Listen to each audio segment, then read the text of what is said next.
You're living in a world where superpowers exist, and you're the most dangerous individual of all. Your power? You project an aura where all the laws of reality/normality assert themselves. You are the anti-super. What happens when the unstoppable force meets the immovable object? They surrender.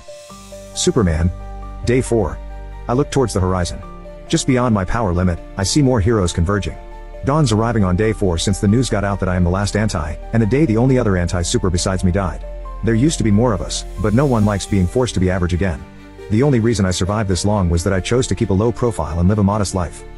Most of my comrades were enlisted in various government agencies. They were the ultimate contingency plan for leaders in a super world. However, we were deemed obsolete after the creation of anti-weapons. It didn't take long for our eradication to begin without protection from the governments we once served. Within 3 years there were only 30 of us. Our population had